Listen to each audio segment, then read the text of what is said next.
자기소개를 먼저. 괜찮아요. 예. 나는 그 정신과 의사입니다. 정신과 의사인데 정신과 레이던트 2년 차부터 어때 불교를 만나게 됐어요. 우연한 기회에. 그래서 만나보니까 불교가 진리라는 걸 알게 됐어요. 그래서 내가 이걸 평생 해야 되겠다. 그러면서 이제 그 진리를 내 사는데 좀 적용해 보니까 적용해 보니까 내 결혼 생활 또 뭐 이래 병원 생활 환자분들 적용해 보니까 좀 살기가 편해지더라고요. 그래서 이거를 정신적인 문제가 있는 사람도 좀 잘 이해해서 자기 생활에 적용하면 참 좋겠다. 이제 그런 생각을 하면서 이 불교라는 게 정신치료적인 정신의학적인 효용성도 있구나. 그래서 내가 이제 경험해서 내한테 도움이 되고 그것이 보편적인 진리다 할 때 뭐 이런 불교적인 용어는 쓰지 않고 일반적인 용어로서 이제 환자들한테 이래 쓰기 시작한 거죠. 그래서 뭐 종교가 뭐 기독교든 가톨릭이든 뭐 무신론이든 종교가 없든 아무 관계 없이 이제 누구에게나 그 사람한테 도움이 되는 그런 이제 용어를 써서 이제 알린 거죠. 그래서 어찌 보면 이제 정신과 의사, 정신과와 불교 또는 뭐 정신치료와 불교가 이렇게 같이 간 거죠. 그렇게 이제 같이 쭉 가다 보니까 이제 내가 경험한 만큼 또 이제 사용하고 그러다 보니까 이제 이 불교 공부 수행이 이제 무르익어 가지고 이제 의문이 좀 없어졌어요. 의문이 없어지니까 그동안 두 개의 길을 걸었어요. 불교하고 정신치료. 요게 하나로 딱 붙더라고. 그러면서 불교 이 자체가 훌륭한 정신치료구나. 하면서 이제 지금은 이 불교의 보편적인 지혜로서 이래 사람들한테 도움을 주는 일을 하고 있고, 이제 물론 과학기술이 발달한 약은 쓰죠. 필요한 대로 쓰지만은 기본적으로는 이 불교의 어떤 지혜 이런 것들이 사람들을 치유할 수 있다는 그런 생각을 해요. 왜냐하면 이제 정신과 의사는 기본적으로 두 가지를 해요. 하나는 이제 약물을 쓰고 하나는 이제 정신치료를 하는데 내 같은 경우는 정신치료를 전공을 했어요. 뭐 프로이드, 융파처럼. 그래서 나도 어느 학파에 소속해 있었죠. 소속해 있다가 이제 독립을 해서 이제 새로운 불교 정신치료라는 새로운 체계를 세웠죠. 이 모든 정신치료가 이 세상에 있는 정신치료의 종류가 1000가지가 넘어요. 내가 2016년도에 이제 불교가 훌륭한 정신치료라는 걸 알고 위키피디아에 한번 찾아봤어요. 그러니까 2016년 당시로 한 1000종이 넘더라고. 지금은 더 많아졌을 거예요. 그래서 내가 그 정신치료들의 본질이 뭔가를 가만히 보니까 모든 정신치료는 인간은 이런 존재다 하는 인간에 대한 이해가 있어요.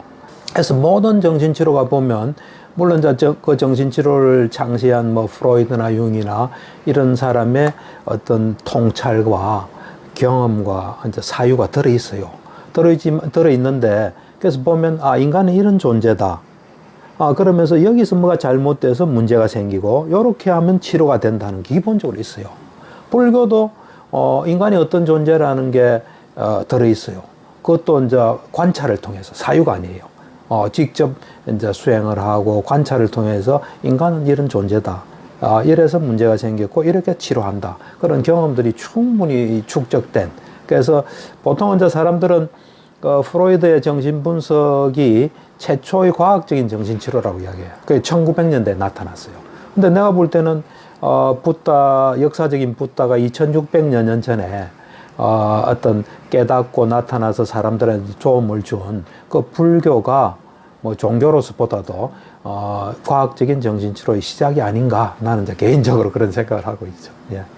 그래서 그런 걸 하는 정신과 의사예요. 예.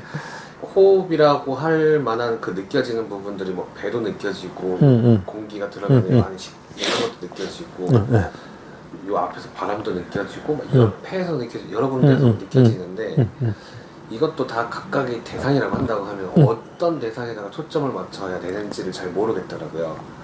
네. 그거는 이제 호흡을 하는 목적에 따라서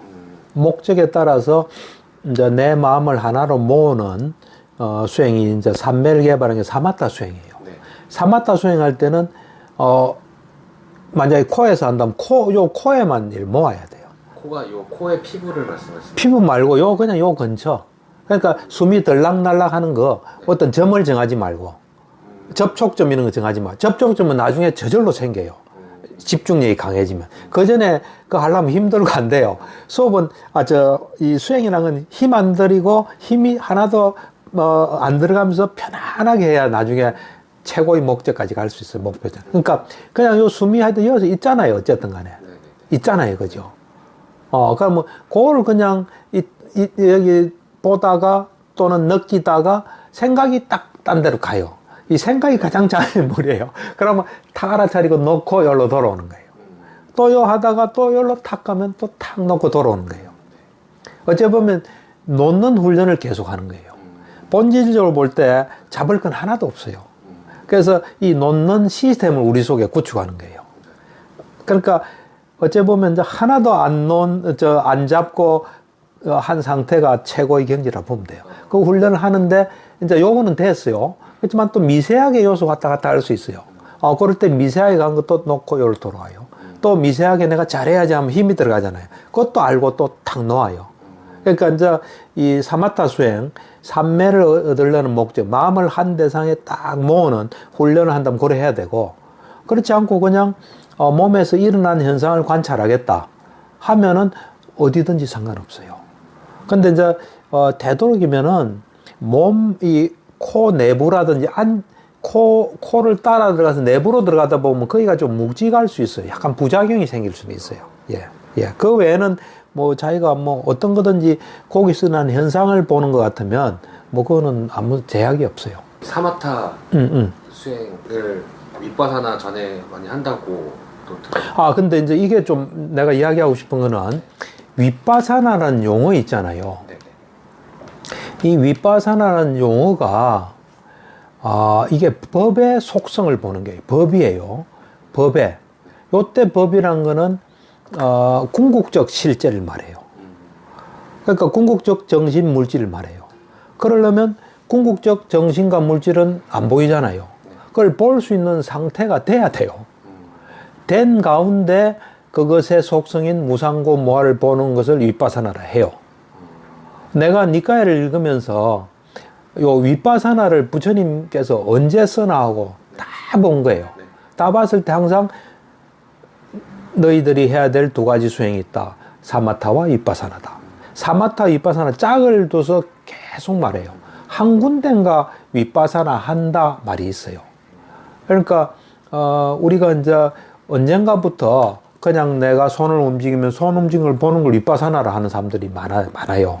화나면 화난 걸 아는 걸 윗바사나인데 그건 아니에요. 그건 사띠예요, 사띠. 마음 챙김, 알아차림이에요. 그러니까 윗바사나라는 말은 법을 볼 수 있는 상태를 만들고 그 후에 하는, 그러니까 그 법의 속성을 아는 무상고무화를 볼 수 있는 상태를 이제 은밀한 의미는 그래요. 그렇지만 뭐 대중적으로 많이 쓰니까 뭐 써도 되는 게 뭐 하여튼 뭐 쓰는 사람들이 있어요. 근데 이제 내 같은 사람은 윗바사라는 말 안 쓰죠. 예, 마음 챙김, 사띠, 마인드풀리스. 예.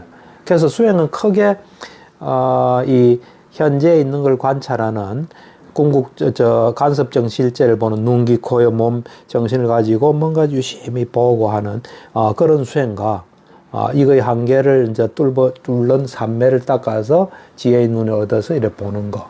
두 가지로 보통 나누면 제일 무난하죠. 요즘 책 에카르트 톨레라는 현존이라고 하는 부분. 예. 지금 이 순간은 살아라라고 하는 부분은 윗바사나라기보다는 마음 챙김. 그에 가깝다고 보시면 돼요. 에카르트 톨레 책을 내가 The Power of Now를 꼼꼼히 봤어요. 왜 꼼꼼히 봤냐면은, 그 책하고 내하고 인연이 좀 있었어요. 내가 산스크리트를 배울 때, 나를 가르쳤던 산스크리트 선생님이 동국대 인도철학과 교수였어요. 이제 그분이, 인도를 갔다 오면서 The Power of Now를 원문으로 가져왔어요. 그때마다 번역이 안 될 때 같아요. 근데 그건 안 봤죠. 그냥 받아놓고. 그러다가 내가 2003년에, 미얀마를 가서 한 달 수행했다 그랬잖아요. 그때, 미국에서 온 비유가 있었어요. 나는 이제 한국에서 온 비유고. 그러니까 둘이서 이제 가끔 이제 이야기하고 그랬는데, 물론 그것은 이야기는 그 많은데, 그 미국에서 온 비구가 하루에 뭐 30분씩은 이야기하자. 그래가는데, 그 사람이 매일 더 파워 오브 나우를 읽고 있어요. 매일같이 하루에 몇 페이지씩 읽는다 그러더라고. 그래서 내가, it's your friend. 이런 거, yes. 그러더라고. 근데 그 사람이 내가 그 놓을 때 그 책을 선물했어요. 복사를 해가지고. 그래서 그때부터 내가 읽기 시작한 거예요. 읽어보니까 굉장히 좋은 책이에요. 굉장히 좋은 책인데, 그 책은 약간 브라만적인 게 있어요. 약간, 우주의 어떤 뭐 하고, 그 무상고 무아, 이런 거는 좀 별로 없어요. 그러니까 책은 굉장히 좋은 책이에요. 그리고 힘이 있는 책이에요. 그걸 보면 같이 하게 해줘요. 힘은 굉장히 좋은 책인데, 이제 내 같은 초기불교한 입장에서는 그 약간 그런 게 있어요. 예. 집중력과 관련돼요. 해보면 이제 생각이 들어온 걸 보면, 예. 이제 생각 들었다 이제 차리고 다시 돌아오는. 그렇죠.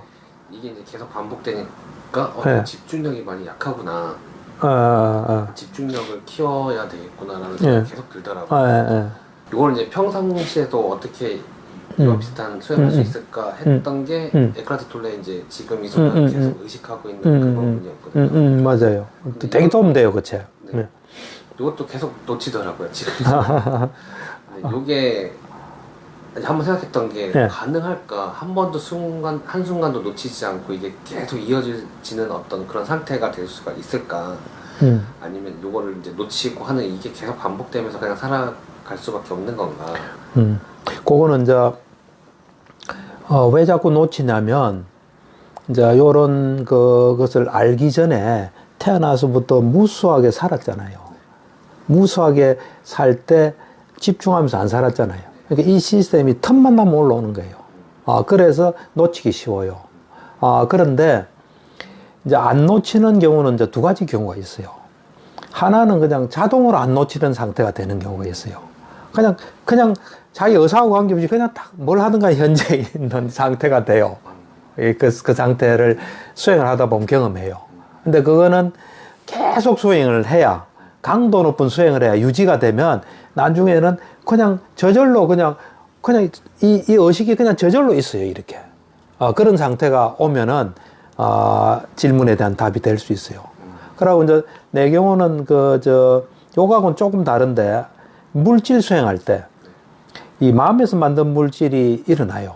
그러니까 우리 마음은 계속 일어나잖아요. 그러니까, 그때 하루 종일 물질이 보여요. 그럼 그때도 하루 종일 집중이 돼요. 이제 요런 거는 좀 특별한 경우예요. 그 말고, 지금 말한 대로, 계속 현재 집중하려고 노력하잖아요. 생각이 나면 서도하고 또 집중하잖아요. 그래 되면은 앞에 이런 경우하고는 달리 그냥 하루 종일 집중할 수가 있어요. 그러니까, 내 경우는 이제 내가 2003년에 미얀마에서 돌아와가지고 처음에는 이걸 많이 했어요. 생각이 났잖아요. 그럼 알아차리고 돌아오는 거는 놓친 건 아니에요. 근데 어떤 데 보면 생각이 났는데 첫 생각을 못 알아차리고 그냥 좀 이 생각하다가 내가 생각하고 있네 하는 경우도 있잖아요. 그건 놓친 거예요. 그래 놓칠 때마다 이제 티벳 염주라고 있어요. 양쪽으로 일이 있어요. 그래서 10개에서 100개까지 셀 수 있게 돼 있어요. 그걸 이제 아침에 딱, 나 같은 경우는 일어나면 손에 딱 쥐는 거예요. 쥐고, 놓치면 하나씩 올려요. 그래 하다가 나중에는 하나도 안 올라가더라고. 그래서 이제 그만뒀죠. 그러니까, 그냥, 누구든지 그런 식으로 해도, 내 같은 경우는 이제 환자한테 이런 이야기를 좀 해요. 현재 집중은 굉장히 중요하다. 그래서 당신이 첫 생각을 알아차리고 놓고 돌아오는 거는 적을 필요 없다. 근데 내가 공연히 생각하고 있다가 내가 생각했구나 하면은 정오 표시 있잖아요, 이렇게. 요거를 날마다 좀 해온다. 이제 그래 이야기를 해요. 그럼 그런 게 또 자꾸 하다 보면 놓치는 게 줄어들어요. 그러니까 이제 우리는 자꾸 노력하면 할수록 새로운 시스템으로 바뀌는 거예요. 우리가 이런 불교나 수행이나 명상을 접하기 전에 오랜 세월을 살았어요. 그놈 시스템들이 이제 자꾸 방해하는 거예요. 어찌 보면 우리 속의 적이에요, 적. 그러니까, 자꾸 하면 이제 새로운 시스템으로 대체되는 거죠. 그러니까 자꾸 만약에 이런 마음을 가지시고 자꾸 하잖아요. 그럼 난 하루 종일 가능하다 봐요. 네. 그리고 이제 예. 시간에 명상하는 그 시간 이거를 집에서 혼자 수행을 한다고 하면 어느 정도 하는 게 좋을지. 그러니까 이제 올바른 방법으로 한다면 많이 하면 많이 할수록 좋아요. 근데 아마 싫고 힘들어하면서 많이 할 필요는 없어요. 근데 이제 사실은 우리는 명상할 때 명상이 우리한테 얼마나 좋은 영향을 주는지 잘 몰라요. 그러니까 명상하는 시간이 좀 덜 즐거울 수 있어요. 근데 명상하는 할 때 엄청나게 좋은 현상이 우리한테 일어나요. 어떻게 일어나냐면은 내가 명상을 하겠다 하고 이래 앉아서 호흡에 집중하잖아요. 그럴 때 이 정신인식 과정에서 집중할 때 집중하고 그 다음에 또 속행이란 게 일어나요. 이 속행이. 그러니까 이 정신인식 과정에서 이제 정신적으로 눈 감고 어딘가에 집중하잖아요. 그럼 집중하는 순간에 그것이 이제 의문전향이란 거예요. 그 다음 7번 속행이 일어나요. 그러니까 그것이 계속 반복돼요. 반복되는데 1초에 의문전향도 하나고 속행도 하나라 치면 하나하나의 정신이라고 봅시다. 1초에 1조 번 일어나요. 이게.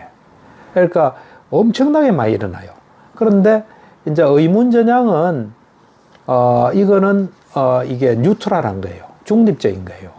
내가 유익한 마음에서 하든지 해로운 마음에서 하든지 그거는 별 영향이 없어요. 예를 들면 내가 저놈을 때려야지 하는 마음을 내잖아요. 그때 의문전향이나 수행할 때 의문전향이나 같아요. 마음 부수들이 이래 보면. 그런데 이 속행에서 이제 차이가 나는데 속행이 이제 유익한 마음이면 아름다운 마음 부수하고 좋은 게 일어나요.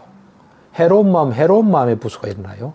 이게 이제 속행이 우리한테 어떻게 영향을 주냐면 첫 번째 물질을 만들어내요. 물질. 우리가 좋은 마음을 가지잖아요. 그러면 좋은 물질이 나타나요. 그러니까 우리가 막 걱정하면 몸이 좀 무거운 느끼잖아요. 좀. 그거는 이 땅 성분 중에서 무거운 물질이 있어요. 무거움이 있어요. 그게 이제 일어나는 건데. 그래 하여튼 우리 이 몸에 영향을 줘요. 우리가 어떤 마음 상태냐에 따라서. 이제 두 번째는 그 자체가 아주 순간적으로 정신이 되는 거예요. 우리 정신에 영향을 미쳐요. 이제 세 번째는 이건 참 알기 어렵고 이제 부처님이 하신 말씀인데 이 속행이 이제 이 선정에서는 속행이 수도 없이 일어나요. 그렇지만 우리가 보통의 인식 과정에서는 속행이 7번 일어나거든요. 이 7번 일어난 속행이 첫 번째 속행이 이번 생의 과보를 가져와요. 결과를 가져와요. 이번 생에. 그러니까 이번 생에 조건을 만나면 그 결과가 나와요. 7번째 속행은 다음 생의 결과를 나와요. 그때 조건을 만나야 돼요. 그 다음에 2번부터 6번째는 다다음 생부터 윤회를 끝날 때까지 조건을 만나면 과보를 가져와요. 그러니까 우리가 어떻게 1초를 보내냐에 따라서 엄청나게 중요한 일이 벌어져요. 이제 그런 걸 사람들이 알면은 한 만큼 나한테 너무 좋기 때문에 이제 즐거운 마음으로 할 수가 있죠. 안 그러면 언제 끝나나. 그동안 했던 텔레비 봐야지. 우리는 이제 이 명상이나 수행이나 이런 불교를 만나기 전에 했던 것들이 있거든요. 주로 뭐 감각기관을 만족시키는 것들이죠. 그걸 또 하고 싶은 뭐가 있죠. 그렇지만 진정으로 우리를 생각하면은 이게 우리한테 너무 좋죠. 조금 있으면 다리가 저리기 시작하잖아요. 그렇죠. 네. 이것도 이제 감각이라고 생각하고 대상이라고 생각하고 놓아야 되는지. 그건 이제 목적에 따라 달라요. 이제 목적이 아까 마음을 하나로 모으는 것 같으면 그냥 절여도 그냥 절인 걸 알아차리고 왜 절이지 뭐 이런 거 하지 말고 그냥 절이니까 당연히 이 몸으로 의식이 갈 수밖에 없다. 그러고 그냥 놓고 내 할 일은 이거다 하고 또 이래 해요. 하는데 절인 정도가 지금 도저히 감당이 안 되고 너무 힘들잖아요. 그럴 때는 이제 조치를 좀 취해주면 좋아요. 조치 취하는 동안은 이제 여기에다 집중하면서 이제 이거는 이제 그 삼매 닦는 사마타 수행이고 그냥 관찰하는 수행은 절인 걸 관찰하셔도 돼요. 절인 그 현상을 잘 이래 그대로 이걸 뭐 없애고자 하는 생각을 하면 좀 수행은 아니고 그냥 절인 현상을 있는 그대로 보게 되면 거기서 또 놀라운 걸 경험할 수 있어요. 근데 수행의 목적이 뭐냐에 따라서 달라져요. 만약에 지금 예. 사마타 수행을 하고 싶다면 예. 어떻게 이제 시작을 해야 되는 게 좋을지. 일단은 이제 내가 볼 때는 그 파옥 수행에 이제 관심이 있다면 이제 앉았을 때 여기에 이제 집중하는 거잖아요. 하는데 사실은 그 일상생활 하면서 현재 집중을 꾸준히 하는 게 굉장히 좋아요. 밥 먹을 때 밥 먹는데 집중이 잘 돼 있으면 앉으면 여기에 바로 집중이 돼요.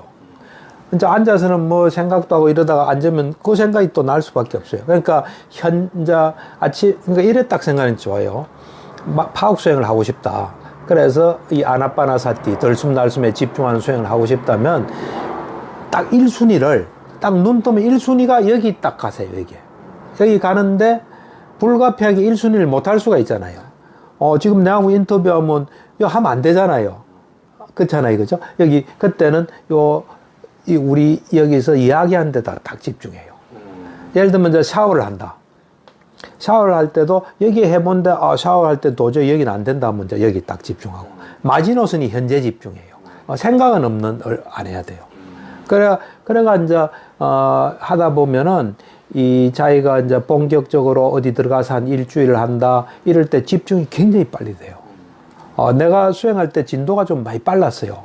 그건 내가 보니까 평소에 현재 집중했기 때문에 그런 것 같아요. 그 다음에 이제 이 수행이란 거는 이 삼매 닦는 수행, 선정 수행은 되게 힘들어요. 힘든 게 어려워요. 그렇기 때문에 혼자 하는 건 좋질 않아요. 혼자 하다 보면 약간 이상한 길로 될 수 있어요. 그래서 언제나 그 경험한 사람의 지도를 받는 게 좋아요. 또 지도받게 되면 두 사람 힘으로 가는 거예요, 이게. 두 사람 힘을 합쳐서 가는 거예요. 끌어주는 게 있어요, 이래. 그럴 때 이제 우리나라에 보면은, 파옥센터에서 수행을 마치고 오신 분들이 몇 분 있어요. 그런 분들이 하는 센터가 있어요. 예를 들면은, 거창에 붓다선언의 진경스님, 그거 가서 수행해도 좋고, 그 다음에 이제 하동에 담마다야다 스님이 하는 세나니 성운이라고 있어요. 그거 가서 하셔도 되고, 그러거나 안 그러면 이제 서울에는 향천선원이라고 있어요. 거기에 이제 미얀마 스님이 지도를 하시거든요. 거기는 집중수행은 안 되죠. 이제 법회 있는 날에 그때 이제 법문 듣고 그동안 혼자 한 걸 지도받고 고래 할 수 있어요. 지금 우리나라에서는 좀 그런 정도죠.